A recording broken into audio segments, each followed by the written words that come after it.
Have you ever stared at a piece of paper that completely shattered your world? I'm standing in the dim light of our master bathroom in our downtown Chicago condo, the city lights of Wacker Drive glittering below, and my hands are shaking. In my fingers, I'm holding a receipt. A flimsy thermal paper receipt from the Palmer House Hilton for a single night 2 days ago. The charges for a king executive suite, room service for two, champagne. My wife Sarah and I haven't stayed at the Palmer House in 5 years. And we certainly weren't there on Tuesday. I was in meetings all day, and she said she was having a girls' night. Her purse is sitting on the marble countertop, its contents spilled out from her frantic search for her keys this morning. And there it was, tucked into a side pocket. A single piece of paper that screamed a truth I wasn't ready to hear. This receipt wasn't just a record of a transaction. It was the epitaph of my marriage. If you genuinely enjoy our stories, please subscribe to the channel. Tell us where you're from and what time it is right now. It's always fascinating to know how far our story flows. The first few days were a blur of silent agony. Every time Sarah walked into the room, my skin would crawl. She'd smile, kiss my cheek, and ask about my day. Her eyes a perfect picture of innocence. But I saw the lie behind them now. The arrogance. I started noticing things. The late nights at the office that became more frequent. The way she guarded her phone like it was a state secret, angling it away from me whenever a notification buzzed. The sudden, intense interest in her fitness, her new wardrobe. It was a classic pathetic cliche, and I was the star idiot. One evening I watched her from the kitchen as she laughed at a text, her face illuminated by the screen's glow. "Who are you texting?" I asked, my voice dangerously calm. She flinched, her smile vanishing. "Just Jessica from work. You know, about the Peterson account?" Her lie was so smooth, so practiced. That was the moment something inside me snapped. The heartbreak, the deep, gut-wrenching humiliation, it all began to crystallize into something else, something cold and hard. Sarah and her lover, whoever he was, they were laughing at me in their secret world, sharing champagne in hotel rooms while I paid the mortgage. They saw me as a fool. Well, the fool was about to become the director of their downfall.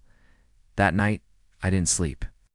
I sat in my home office, the city a silent witness. And I let the pain wash over me until there was nothing left but an empty, echoing resolve. This wouldn't be a messy, screaming fight. No, that's what she would expect. I was going to dismantle her life, piece by piece, with the same meticulous care I used to build my own. My revenge would be a quiet, legal, social, and financial masterpiece. The first step was information. I installed a keylogger on the family desktop, a recovery program on her old phone she kept in a drawer, and I waited. It didn't take long. His name was Mark, a smug, slick portfolio manager from a rival firm. Their messages were nauseating. They mocked my predictable routine, my taste in movies, even the way I loaded the dishwasher. They were planning a future, funded by my money after she would inevitably divorce me and take me for everything she could. They were arrogant. They were sloppy. They documented their entire affair in excruciating detail. I saved every text, every email, every photo. Next, I needed irrefutable proof. I hired a private investigator, a grizzled ex-cop named Costello, who operated out of a small office on North Clark Street. I gave him the hotel receipt, Mark's name, and a schedule of Sarah's supposed work dinners. 2 weeks later, Costello handed me a thick manila envelope. Inside were crystal-clear photos. Sarah and Mark kissing passionately outside a restaurant in Lincoln Park. Them checking into the Langham, their hands all over each other. The final set of photos was the masterpiece. Them entering Mark's condo in the Gold Coast. And not leaving until the next morning. Matello even got me copies of their hotel folios, paid for with Mark's corporate card. Armed with an arsenal of evidence, I moved to the legal phase. I met with the most ruthless divorce attorney in Chicago, a woman named Sharon Pierce, whose reputation was legendary. I laid out the envelope on her polished mahogany desk. She looked through the photos and documents, her expression unreadable. When she finished, she looked up at me, a flicker of admiration in her eyes. "Mr. Miller," she said, "you've done most of my work for me.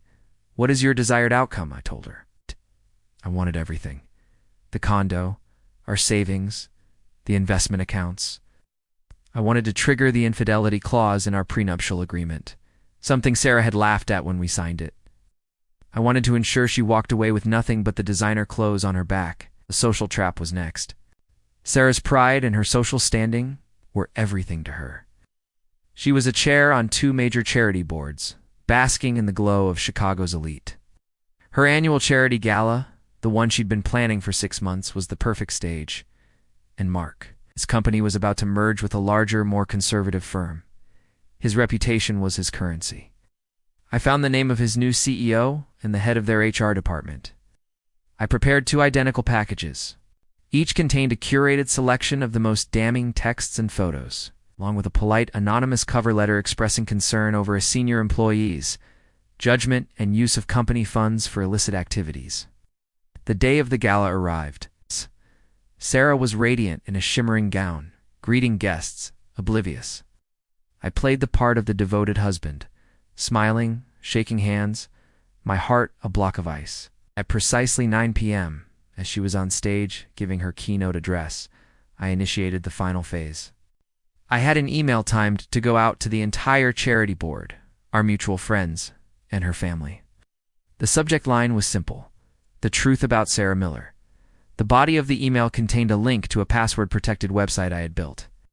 On it was everything: the texts, the photos, the hotel bills, all laid out in a neat, undeniable timeline of her betrayal. I watched from the back of the ballroom as one by one people started looking down at their phones. A confused murmur rippled through the crowd. I saw Sarah's own mother's face drain of color. Sarah, finishing her speech to a distracted, whispering audience, walked off stage, confused. Her best friend intercepted her, showing her the phone. I watched her face crumble. The mask of the perfect wife, the socialite, the philanthropist. It disintegrated in real time, replaced by raw, ugly panic. She looked for me in the crowd, her eyes wild. I just stood there, holding her gaze, and gave a slow, wow, deliberate nod before turning and walking out of the ballroom and out of her life. The aftermath was swift and brutal. Mark was fired the next day, his career torched. The scandal was the talk of the town. Sarah was removed from both charity boards and became a social pariah overnight. Our divorce was a formality. The prenup was ironclad, the evidence of her infidelity overwhelming. The judge in the Daily Center courtroom barely looked at her. She walked out with nothing.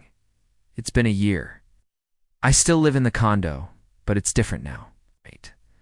The city lights don't glitter anymore. They just look cold. Sometimes I hear things. Sarah's living with her parents in the suburbs. Mark is apparently working some low-level sales job in another state. Their lives are ruined, just as I planned. I won. I got my revenge. But as I stand here looking out at the Chicago skyline, I don't feel victory. I don't feel anything at all. The silence in this apartment is louder than her lies ever were. The end.